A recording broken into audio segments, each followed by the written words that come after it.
사람에게는요, 기억하고 싶은, 기념하고 싶은 날들이 참 많이 있습니다.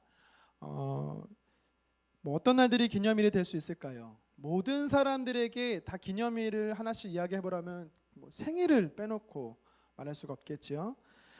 저는 개인적으로 제 생일 잘 안 챙깁니다. 뭐 여러분이 농담으로 들을 수도 있겠지만 저는요 진짜로 문자가 생일 축하합니다라는 말을 듣고 오늘 내 생일이었지라고 제가 기억한 날도 있습니다. 보통은 저희 양가 어르신들, 그리고 이제 장인어른 돌아가셨으니까 장모님과 저희 부모님, 그리고 저와 저희 형님, 그리고 와이프들, 그리고 이제 처형 처제 이렇게 생일이 되면 항상 모여서 같이 식사를 하는데요. 몇 년 전부터는 제 생일은 모이질 않습니다. 제가 이게 중요하게 여기질 않기 때문이죠. 그런데 저희 집에 유독 자신의 생일을 온 가족의 기념일로 지키려고 하는 아이가 있습니다. 저희 집에는 이 5명이 있는데요. 서열 4번째 해당하는 아이입니다. 이 아이가 자신의 생일이 디데이 며칠이라고부터 계속 주입해요. 기계식으로. 오늘은 며칠 남았습니다. 이제 며칠 남았습니다. 기계식으로 주입하는 겁니다. 몇 날 며칠만 이야기하는 게 아니라 자기는 무엇을 갖고 싶습니다. 저에게도 동일하게 요구를 합니다. 저와 제 아내에게, 심지어 누구라고 말하면 안 되죠.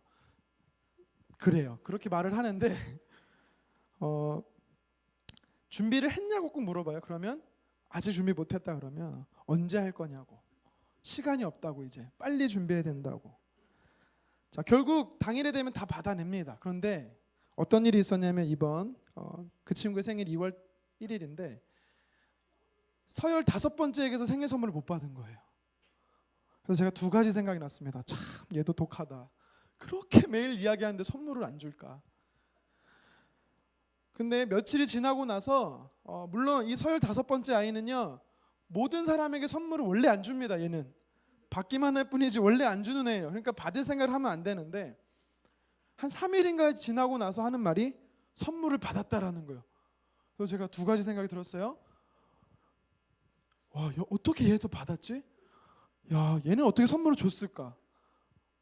얼마 전에 엄마 생일이었고 얼마 전에 아빠 생일에도 그래도 안 주던 애가 어떻게 줬을까라는 생각과 함께 야, 이 4번째 이 독한 애다 진짜. 어떻게 얘한테 받아냈을까? 그래서 제가 그 내막을 들어봤어요. 어떻게 선물을 받았는가? 그랬더니 이렇게 말을 했대요. 야, 너는 안 돼. 야, 너는 못해. 너 하지 마. 이렇게 얘기를 했는데 그냥 얘기한 게 아니라 뭐라고 얘기했냐면 너 내 생일 선물 안 줬기 때문에 안 돼. 너 내 생일 선물 안 줬기 때문에 너는 못 읽어. 이렇게 2, 3일을 시달리니까 저라도 줄 것 같아요. 저라도. 네. 왜냐하면 제가 무엇을 얘기한 거냐면 이 아이에게 있어서는요 그만큼 그날이 기념이 될 만한 특별한 날이라는 것이죠. 한 사람에게도 이렇게 특별한 기념일이 있는가 하면 공동체에도 기념일이 있습니다. 학교는 개교 기념일이라는 게 있죠. 교회도 생일이 있습니다. 창립 기념일이지요. 다음 달 3월 25일이 되면 우리 영혼어린교회가 이제 벌써 3년 생일 3년 차가 됩니다. 3주년이 되는 것이죠. 왜 기념하고 무엇을 기념하냐에 따라서 그 사람의 가치를 알 수 있는 것입니다. 연애하는 사람들에게도 진정한 가치가 뭔지 아세요? 100, 200에서 나타나는 겁니다. 연애를 한 지 너무 오래돼갖고 감각을 잃어버리셨는데 딱 한 분 웃으셨어요. 연애하는 분이. 네, 누구라고 말하진 않겠습니다. 중요한 것은 그 사람에게는 그날이 기억될 만한 가치가 있기 때문이죠. 결혼한 사람들은 10주년, 20주년, 30주년 기념이 될 만한 의미 부여를 할 만한 날인 것이죠. 하나님의 자녀들인 저와 여러분들에게 있어서는요, 꼭 간직해야 되는 기념일들이 참 많았으면 좋겠지만 특별히 하나님과의 특별한 그 기념일이 많아지시기를 주님의 이름으로 축원합니다. 과거 이스라엘 백성들에게 있어서요 기념일이 있어요. 몇 가지 있는데 우리가 지금 오늘까지 이제 명절로 지키잖아요. 그렇죠? 기념일로 지키는 겁니다. 나라에서. 이스라엘 백성들은 이 명절 기념일을 어떻게 지켰냐면 다 하나님과 관계된 날이었습니다. 예를 들면 유월절을 지켜요. 하나님이 우리를 구원하신 날을 기억해서 기념해서 드리는 절기였습니다. 명절이었던 것이지요. 오순절을 지켰습니다. 하나님이 우리에게 첫 수확 열매들을 주셨다라는 의미에서 오순절을 지킨 것입니다. 장막절은 무엇입니까? 초막절이라고도 표현하는데요. 추수하게 하시는 것을 기념해서 드리는 것입니다. 지금 새 언약의 백성인 우리들도요 이것을 우리의 절기로 우리가 드리기는 합니다. 예배 안에 절기로 드리기는 하지요. 하지만 더 많아졌으면 좋겠습니다. 고난주간이나 부활절, 추수감사절, 성탄절만이 아니라 정말 나와 하나님과의 관계 속에서, 우리와 하나님과의 관계 속에서 하나님을 기억하고 기념할 만한 날들이, 또 역사들이 많아졌으면 좋겠습니다. 하나님이 내 삶에 일하셨던 역사, 행하셨던 일들이 많아지면 많아질수록, 기억하면 기억할수록 그것은 우리 삶의 은혜의 통로가 되는 것입니다. 반대로 우리가 하나님의 일하심을 잊어버리고 그 역사를 기억하지 못하면 못할수록 우리의 삶은 더 메말라지고 황폐해지게 되는 것입니다. 오늘 본문은 12절에 보니까 이 사무엘과 이스라엘 백성들이 미스바와 센 사이에 이 에베네셀이라는 기념 돌비를 세우고 있습니다. 그들이요, 하나님이 행하신 일들을 기억한 것입니다. 하나님이 여기까지 우리를 도우셨다는 뜻의 기념비를 세웠던 것입니다. 당시 사무엘 시대 이스라엘 백성들에게 있어서 에베네셀은 기억하기 싫은 추억이라고 말하기보다 기억하기 싫은 실패와 고통과 절망의 땅이었어요. 사실 엄밀히 말하면. 왜냐하면 20년 전에 지금 이스라엘 백성들이 있었던 그 현장에 동일하게 20년 전에 과거 그들의 조상, 또 그들이 있었던 현장이었습니다. 사무엘 4장 2절에 보니까 어떤 일이 일어나냐면 블레셋과 전쟁을 하는데 바로 그들이 있었던 그 현장에서 그들이 참패를 합니다. 무려 4천 명이 죽어요. 또 하나님의 임재의 상징인 법궤, 이 언약궤를 블레셋에 빼앗겨 버립니다. 당시 종교 지도자였던 이 엘리뿐만 아니라 두 아들들인 홈니와 비느하스가 처참히 죽임을 당하지요.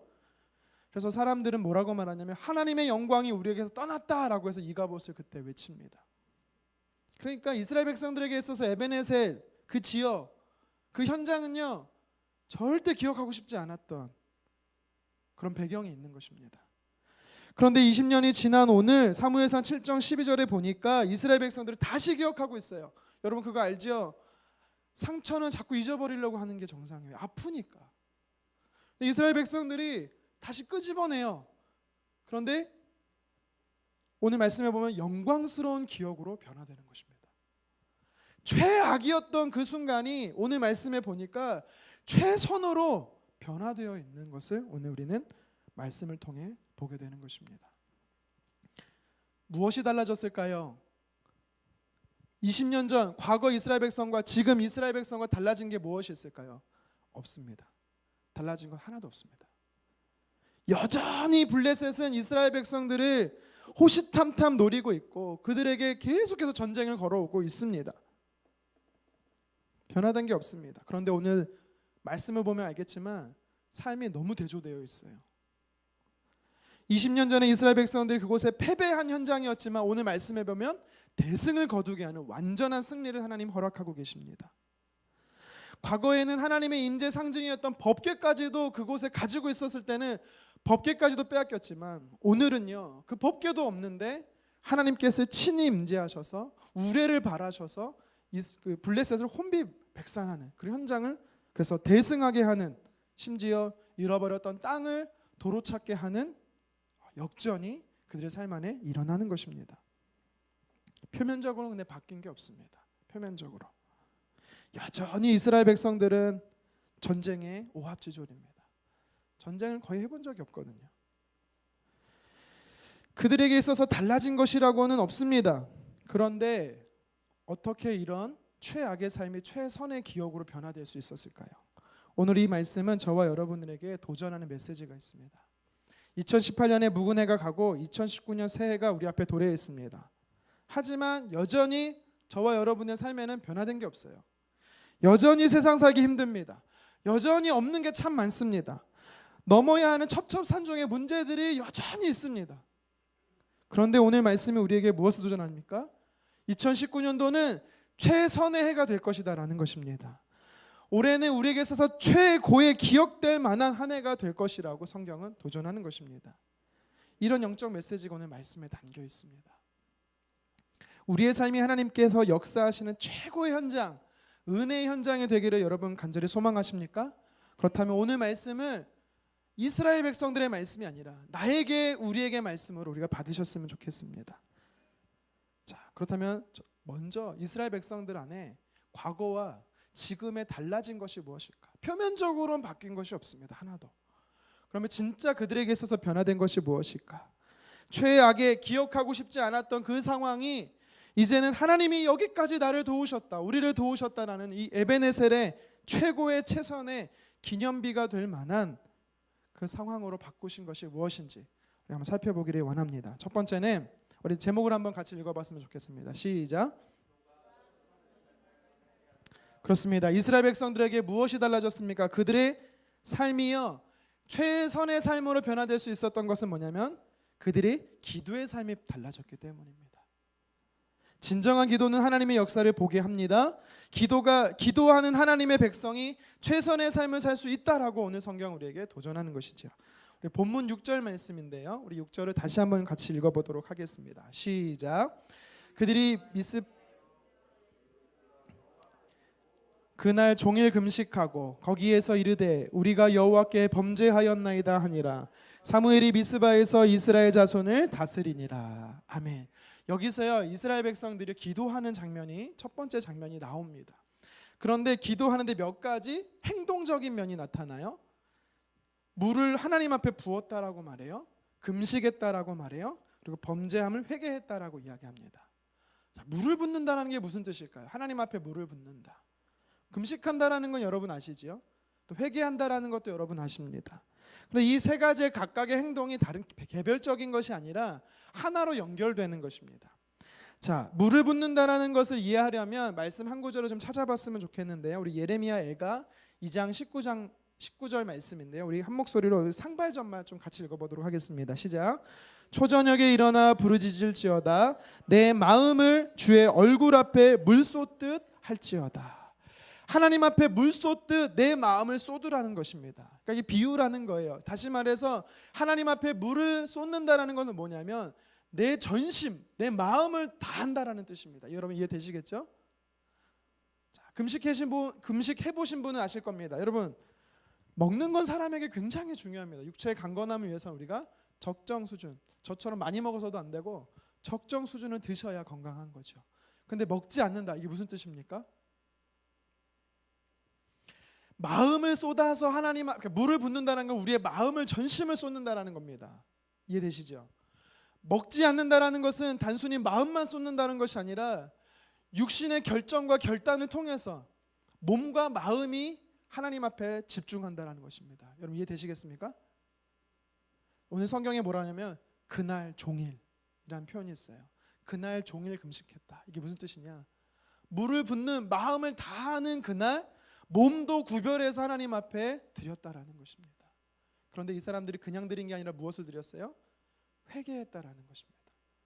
그러니까 그냥 와서 뭐 1분, 3분, 5분, 10분 그냥 기도했다는 뜻이 아니고 하나님 앞에 이들이 최악에서 최삶의 삶으로 변화될 수 있었던 첫 번째 이유가 뭐냐면 회개의 기도인데, 그냥 기도가 아니라 회개의 기도인데, 그 회개의 기도는 명목상의 주님 잘못했습니다 이런 기도가 아니라 마음을 다한 기도, 삶을 다한 기도, 행동으로 표현된 진심 어린 회개의 기도였다라는 것입니다. 달라진 건 없었어요. 상황은 달라진 게 없었어요. 하지만 그들에게 진짜 달라진 것이 하나 있었는데 과거와 변화된 건 그들이 진짜 회개하며 기도했다라는 것입니다. 그 기도의 내용이 무엇이었을까요? 우리가 이스라엘 백성들이 여기서 기도할 때 자신들의 잘못된 것, 조상들의 잘못된 것에 대해서 회개하며 기도했습니다. 우리가 간혹 이렇게 생각할 수 있어요. 조상들의 죄를 왜 회개하냐?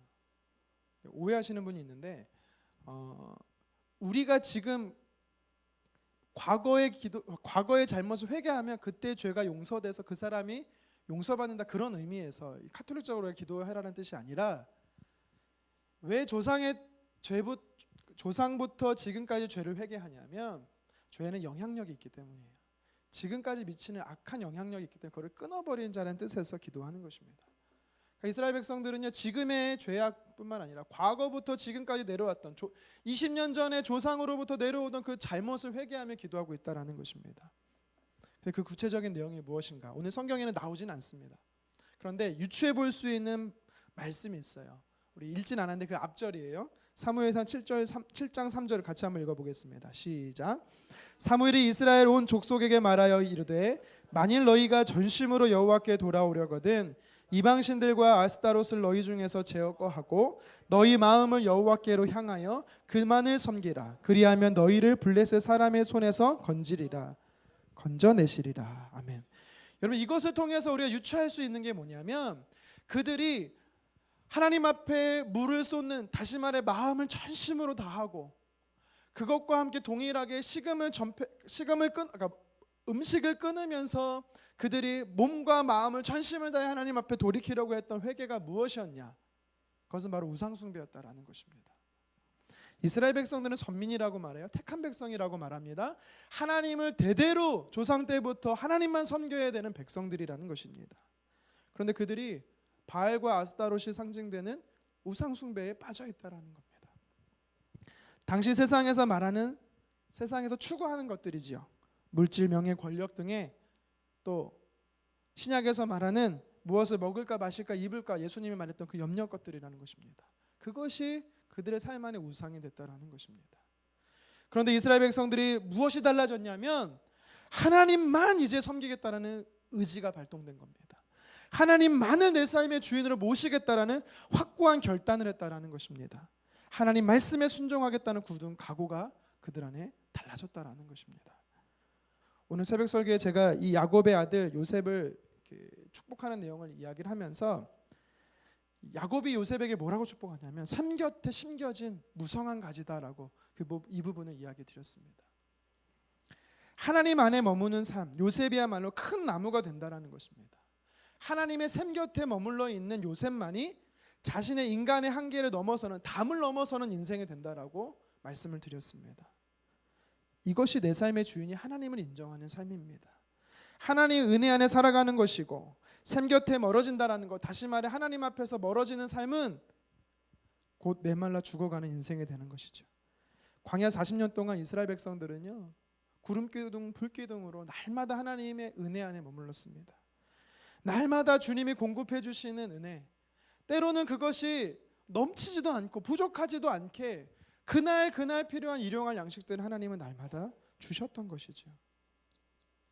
여러분, 우리의 삶에 최악이 최선의 삶이 되려면 바로 이렇게 하나님께 회복돼야 되는 기도, 다시 말해 진심 어린 회개의 기도가 우리 안에 있어야 된다라는 것입니다. 형식적인 돌이킴이 아니라, 돌이킬 때는요 감정만이 아닙니다. 정서적인 것만이 아닙니다.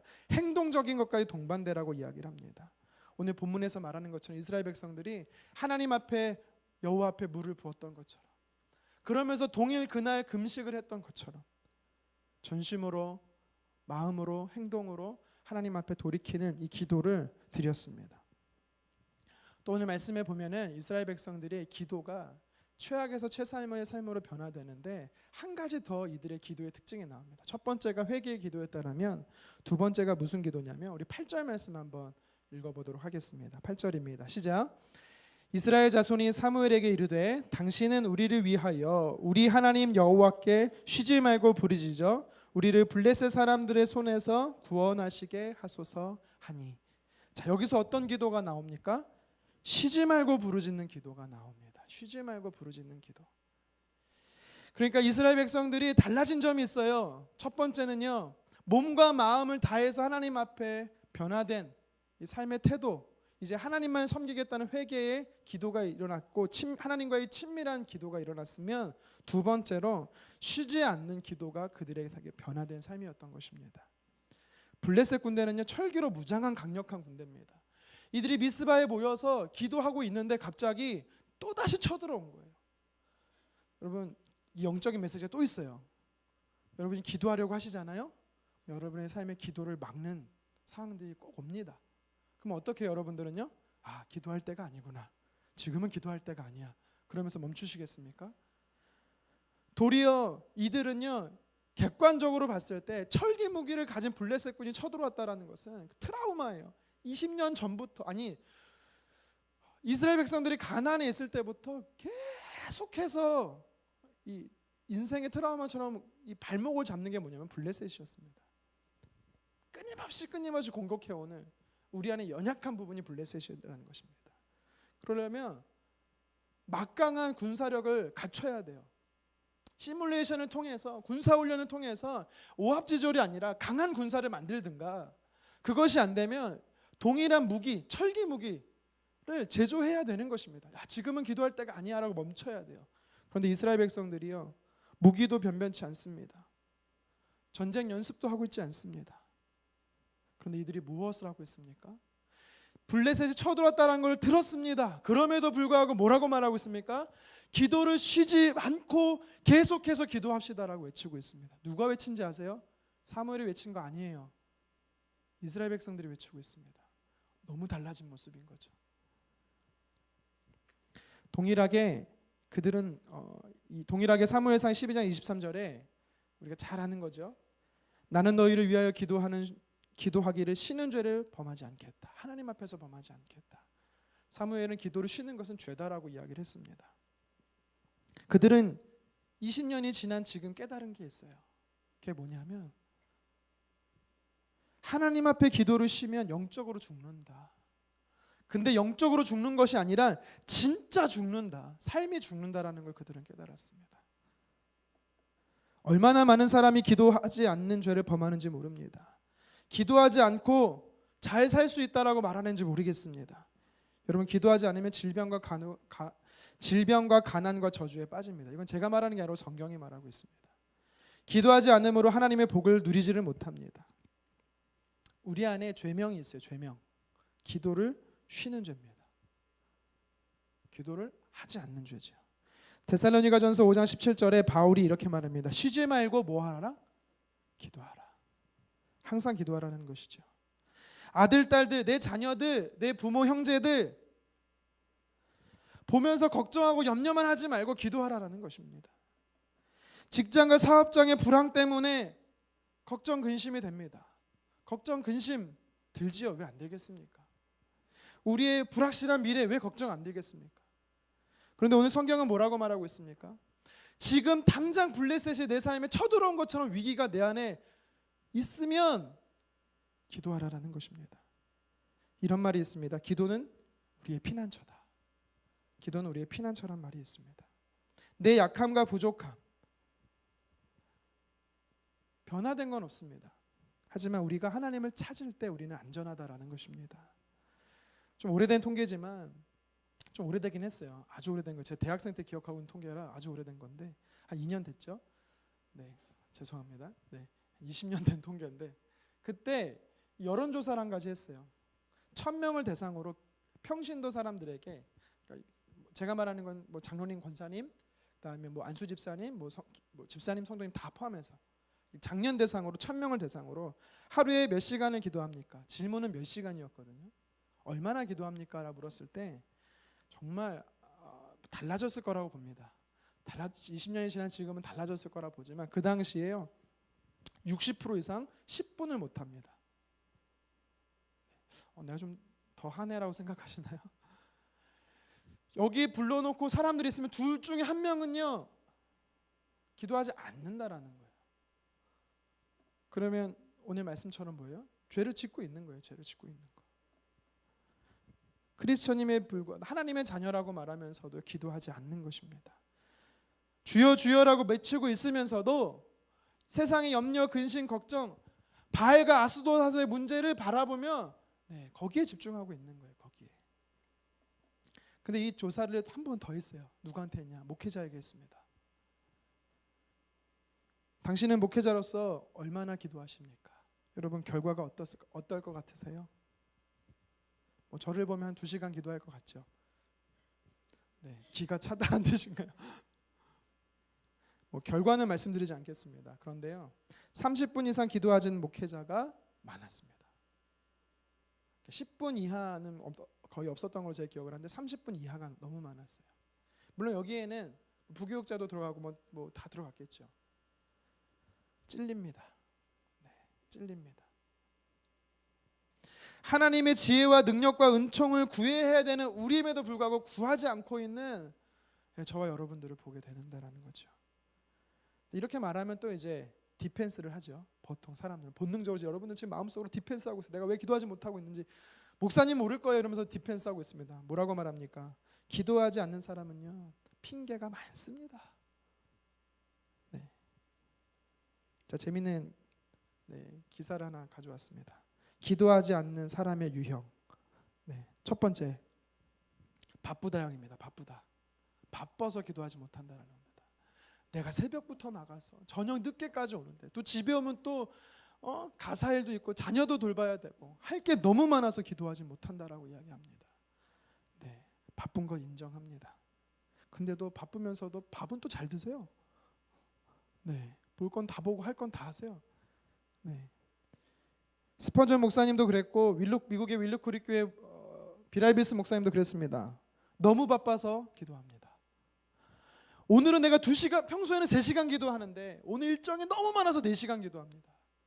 저는 그렇게 못해요. 그런데 너무 바쁘면 바쁠 때문에 기도한다라는 것입니다. 이것저것 다 하면서도 못한다라고 말하면 여러분들 그렇다면 바쁘다 형인 거예요. 두 번째, 포기형이 있습니다. 포기하는 이유가 참 많을 겁니다. 새벽 예배를 하기로 결단합니다. 오늘 제가 이걸 하면서 꼭 들어야 될 사람이 한 분 계셨었는데 안 오셨어요. 안타깝네요. 목사님, 이번 주 새벽 예배 꼭 가겠습니다. 지금 10주째 포기하고 계십니다. 누구라고 저는 말 안 합니다. 그러니까 여러 이유가 있겠지만 기도해도 응답되지 않는다라는 이 낙심 때문에 포기하는 것 같습니다. 세 번째는 넋두리형이 있습니다. 신세 타락만 하다 가는 거예요. 하나님 앞에 기도하는데 신세 타락만 해요. 네 번째는 의심형이 있습니다. 이게 모르겠어요. 제가 봤을 때 제일 무서운 게 2가지가 있는데 이 네 번째랑 5번째인데 의심하는 것. 야고보서에서 뭐라고 말합니까? 의심하는 자는 주께 얻기를 절대 받을 수 없다라는 거예요. 주께 얻기를 생각지도 말래요. 하나님 주세요 말도 말고 생각지도 말래요. 받을 수 없다라는 겁니다. 의심은 믿음의 반대말이에요. 5번째 있습니다. 게으름형입니다. 말은 엄청 잘하고 실천하지 못하는 자지요. 마지막으로 무지형이 있습니다. 기도 자체가 뭔지도 모르는 사람들이 있습니다. 물론 뭐 이것 말고도 많이 있겠지만 핑계를 다 대는 거예요. 내가 기도해봤는데 안 돼요. 기도해도 변화가 되지 않아요. 너무 바빠서 기도를 못하겠어요. 너무 아파서도 못하겠고요. 교회 현장에 나와서 새벽이라는 그 시간에 나와서 기도하라는 그 의미를 제가 이야기하는 게 아닙니다. 내 삶에서 정말 하나님이 내 삶의 주인으로 모시고 하나님께 내 삶을 책임져 달라는 믿음의 고백들이 저와 여러분들에게 있어야 된다는 겁니다. 중요한 것은 이스라엘 백성들은요, 이것이 변화되었다라는 겁니다. 하나님만 섬기겠다라는 삶에서 하나님이 아닌 다른 것을 섬기던 것을 마음과 행동으로 돌이켰습니다. 뿐만 아니라 그들은요, 위기의 순간에도 다른 것을 찾는 것이 아니라 전심으로 하나님을 찾기로 그들의 삶이 변화되었다라는 겁니다. 제가 요새 이제 베트남 축구한 박항서 감독 여러분 잘 아시죠? 제가 한 영상을 봤어요. 이 박항서 감독이 왜 태국으로 태국인가요? 베트남이죠? 죄송합니다.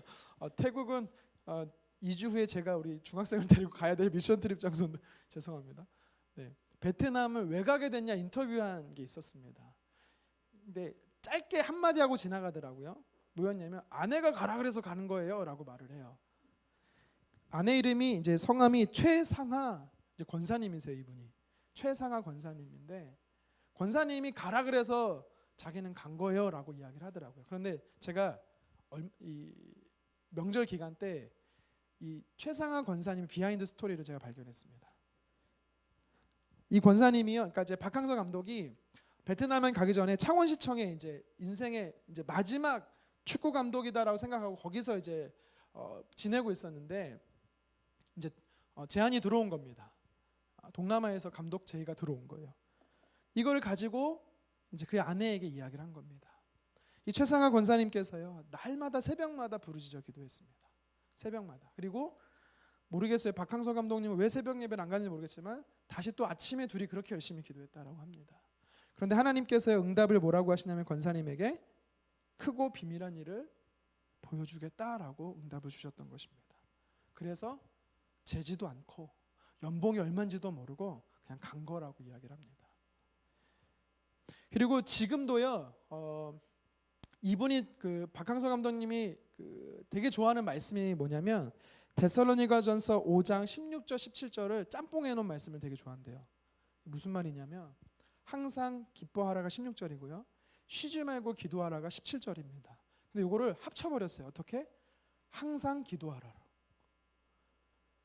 이것이 그 두 분 권사님과 이분은 집사님인지는 잘 모르겠는데 이 감독님의 이 베트남에서의 약속의 말씀이래요. 항상 기도하라가. 여러분 우리도 하나님 앞에서 매일 쉬지 말고 기도해야 합니다. 걱정할 시간이 있으면 기도합시다. 염려할 시간이 있으면 주 앞에 나가기를 힘쓰셨으면 좋겠습니다. 안 된다, 어렵다, 힘들다라고 핑계대지 않았으면 좋겠습니다. 하나님 앞에 기도하지 않는 건 다 핑계예요. 이스라엘 백성들이 과거 최악의 현장이 최선의 현장이 될 수 있었던 이유가 뭐냐면 그들의 삶이 역전될 수 있었던 이유가 뭐냐면 그들이 진짜 하나님 앞에 전심으로 회개했기 때문이에요. 회개의 기도를 통해서. 그리고 쉬지 않고 했던 위기의 순간에도 쉰 것이 아니라 위기의 순간에도 쉬지 않았던 그 기도 때문입니다.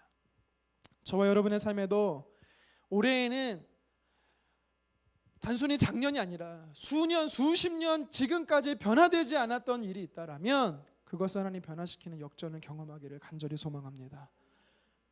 회개의 기도를 통해서 끊임없이 쉬지 않는 기도를 통해서 역전시킬 줄 믿습니다. 계속해서 두 번째로 이스라엘 백성들이 20년 전과 지금이 왜 달라질 수 있었는가? 그것은 바로 예배의 회복이었습니다. 우리 같이 한번 읽어보도록 하겠습니다. 시작. 예배의 회복이 최선의 삶을 살게 한다. 그렇습니다. 이스라엘 백성들의 최악의 삶에서 벗어나 최선의 삶을 살 수 있었던 것은 바로 그들이요 예배의 삶, 다시 말해 예배의 태도와 이 정서, 감정, 태도, 모습이 싹 바뀌었다라는 겁니다. 우리 오늘 본문 9절 말씀을 한번 읽어보고 싶습니다. 9절을 같이 한번 읽겠습니다. 시작. 사무엘이 젖먹는 어린 양 하나를 가져다가 온전한 번제를 여호와께 드리고 이스라엘을 위하여 여호와께 부르짖음에 여호와께서 응답하셨더라. 아멘. 백성들이 기도만 한 것이 아닙니다. 그들이요 번제를 드렸대요.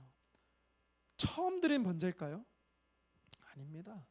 어제도 드렸던 번제고요. 20년 전에도 드렸던 번제입니다. 그런데 오늘 성경에는 그 번제 앞에 하나의 수식어를 붙여요. 무슨 번제입니까? 온전한 번제입니다. 무슨 뜻입니까? 그들이 지금까지 온전한 예배, 온전한 번제를 드리지 않았다라는 것입니다.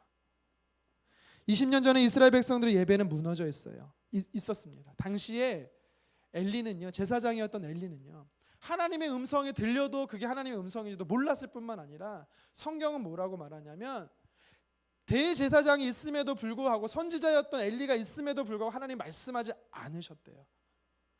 원래 하나님은 성경의 약속에 말씀하시는 하나님이거든요. 근데 왜 말씀을 안 하셨을까가 되게 중요한데 해도 못 들으니까 없었던 겁니다. 그의 아들들 홈리와 비느하스는 어떻습니까?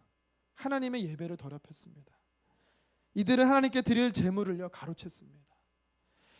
성전에서 수종드는 여인을 겁탈했습니다. 그런데 이 예배의 문제가 종교 지도자들에게만 있었던 문제가 전혀 아닙니다. 당시에 제가 아까도 말씀드렸다시피 그 현장은요 기억하고 싶지 않은 현장이에요. 왜? 전투에서 대패했거든요. 내 가족들이 다 죽었던 현장이거든요. 근데 그때 이들이요 이스라엘 백성들이 하나님 법궤만 오면 승리한다. 하나님 법궤만 우리와 함께하면 이 전쟁 반드시 이긴다. 하나님은 미신적으로 알고 있었다는 거예요. 종교 지도자의 상태가 그따위니 죄송합니다. 그러니 백성들의 상태는 더 어떻겠습니까? 지도자나 영적 지도자나 백성들이나 다 똑같았어요. 예배에 무너져 있었습니다. 그들의 삶이 예배에 무너져 있다 보니까 결국에는 블레셋이 쳐들어와도 처참한 패배를 당할 수밖에 없던 것입니다. 우리가 왜 고통스러운 삶을 삽니까? 단적인 예로 예배가 무너지면 고통적인 삶을 삽니다. 그런데 20년이 지난 지금 이들이요 예배 회복을 선포하고 있습니다. 온전한 번제를 하나님께 드린다라고 말합니다. 여러분 번제라는 게 뭐냐면 물론 지난주 금요일에 김은호 목사님이 이제 예배의 종류에 대해서 설명했지만 번제는요 제사를 드릴 때 이 희생을 그러니까 내 죄를 드리는 제물에 전가하고 다 태워 드리는 겁니다. 이게 뭐냐면 하나님 태워질 때까지, 다시 말해 그 태워지는 게 나다라고 말하는 거예요. 하나님 앞에. 다시 말해 번제로 드린다는 거는 내 삶을 다 드린다라는 것입니다. 하나님 앞에. 내 것은 없고 다 주님 것입니다. 이런 고백이 바로 번제의 온전한 예배입니다. 여러분, 예배는 성공과 실패의 경계선이 됩니다. 기억하십시오. 예배 회복이 성공과 실패의 경계선입니다. 성경에 말하는 성공자, 성경에 말하는 우리가 보는, 여러분들이 성경에서 보는 그 인물들 중에 성공한 인물이 있습니까? 그렇다면 그들의 삶은 예배의 성공자였습니다. 반대로 그들이 실패한 삶이었습니까? 그러면 동일합니다. 예배의 실패자였습니다. 예배가 실패했는데 성공했다? 그건 진정한 성공이 아닌 것입니다. 그런데 아까도 낮에도 제가 한 분을 신방을 했었는데 2주간 교회 나오지 않아서 제가 이제 만났습니다. 근데 보면 일 때문에 못 나오셨대요. 일 때문에. 물론 이해합니다. 충분히 이해합니다. 근데 그 안에 저는 무엇을 봤냐면, 가지 않으면 그 잘릴 것에 대한 두려움이 있으시더라고요. 네, 이게 우리 현실이에요. 저는 인정합니다. 그런데 그것이 단순한 한 번의 선택이 아니라 그것이 우리의 삶의 우선순위가 돼버리면 심각한 문제가 된다는 것입니다. 초대왕, 이스라엘 백성들의 초대왕 사울은 우리가 잘 알지만 전쟁에는 승리했습니다. 결과적으로 성공한 인생입니다. 하지만 하나님이 그를 버리셨습니다. 왜요? 예배에 실패했기 때문에. 블레셋과 전쟁하기 전에 하나님이 선지자 사무엘을 통해서 제사를 드리라고 했지만 사무엘이 오지 않자 그는요 스스로 예배를 드립니다. 예배를 드리는 것과 드리지 않는 것 때문에 문제가 되는 것이 아닙니다. 하나님은요 예배를 드렸기 때문에 안 드렸기 때문에 그게 아니라 예배를 드리는 자의 태도와 하나님의 말씀에 순종하는 그 예배의 태도 때문에 하나님이 그를 버리신 것입니다. 예배에 실패했다라고 이야기하는 겁니다. 20년 전에 이스라엘 백성들의 예배 삶처럼 저와 여러분도 어쩌면 형식적인 예배, 이기적인 예배, 불순종의 예배 우리 드릴 수 있습니다. 그럼 실패하는 겁니다. 그런데요, 그들이요 20년 만에 드디어 진실된 온전한 예배를 드리고 있는 것입니다. 오늘날로 말하면 하나님 앞에 나를 번제로 태워드리기로 결정한 것입니다. 하나님께서 기뻐하시는 예배가 있어요. 그것이 무엇입니까? 너희 몸을 거룩한 산 제사로 드리라. 너희가 드릴 영적 예배다. 우리 로마서 12장 1절 말씀 같이 한번 읽어보도록 하겠습니다. 시작. 그러므로 형제들아, 내가 하나님의 모든 자비하심으로 너희를 권하노니 너희 몸을 하나님이 기뻐하시는 거룩한 산 제물로 드리라. 이는 너희가 드릴 영적 예배니라. 아멘. 하나님, 내 삶의 주인 되십시오. 내 예배를 받으십시오. 이 고백만으로 하나님 예배를 받으시는 게 아닙니다. 성경에서 뭐라고 말하고 있냐면 온전한 번제를 이스라엘 백성들이 드렸다. 또 로마서 12장 1절에서 너희 몸을 거룩한 산 제사로 드려라. 이게 같은 말이에요. 번제로 드리라는 게 신약적 표현으로는 이거예요. 바로 하나님은 내 몸과 마음과 생명을 다해서 드리는 예배를 받으신다라고 이야기하는 것입니다. 출애굽기 20장 24절 우리 한 절 더 한번 같이 읽어보도록 하겠습니다. 시작. 내게 토단을 쌓고 그 위에 너희 양과 소로 내 번제와 화목제를 드리라. 내가 무릇 내 이름을 기념하게 하는 곳에서 내게 임하여 복을 주시리라. 아멘. 이게 무슨 뜻이냐면 온전한 번제를 드리면, 신약적 표현으로 다시 말해 너희 몸을 거룩한 산제물로 이렇게 드리면 내가 그 드려지는 그 현장에 임재해 주겠다라는 것입니다. 내가 너와 함께 해주겠다라는 것입니다. 그래서 내게 복을 주겠다라는 것입니다. 20년 전에 기억하고 싶지 않고 실패와 두려움과 절망의 현장이었는데 거기서 온전한 예배가 드려지기 시작하니까 하나님께서요 그들에게 찾아오신 것입니다. 그래서요 180도 변화를 주시는 거예요. 법궤가 있을 때는 하나님이 역사도 안 하시더니, 법궤도 없는데 온전한 예배를 드렸더니 우레가 발하여서 이스라엘 백성들이 큰 대승을 할 수 있도록 혼비백산을 만들어 놓은 것입니다. 블레셋을. 하나님은 하나님께 전심으로 예배하는 개인과 가정과 민족에게 복을 주실 줄 믿습니다. 저는 그래서 올 한해 작년과 우리가 달라진 것이 있다라면, 물론 여러분들이 사업이 잘 되고 건강하시고 늘 기도합니다. 자녀들이 형통하고 늘 기도합니다. 그러나 그것보다 정말 제 안에 간절히 소망하는 것이 있다면, 물론 작년에도 그랬지만 올 한해 작년과 달라질 것이 있다면 예배 우선순위하는 우리 영노리는 성도님이 되는 것입니다. 주일 예배를 어떤 것을, 주일 예배뿐만 아니라 어떤 예배도 다른 것으로 타협이 되지 않았으면 좋겠습니다. 몸과 마음을 다해 예배자로 우리의 삶을 드리기 시작할 때 하나님께서는요, 하늘의 문을 여시고 쌓을 곳이 없을 정도로 하나님이 우리에게 복을 주실 줄 믿습니다. 계속해서 우리는 블레셋이 이스라엘 백성들을 공격했던 것처럼 우리 삶 안에 계속해서 블레셋, 영적 블레셋이 우리를 공격할 것입니다. 그때마다 우리가 무엇을 해야겠습니까? 우리는 쉬지 않고 기도해야 되는 것입니다. 예배의 자리를 고수해야 되는 것입니다.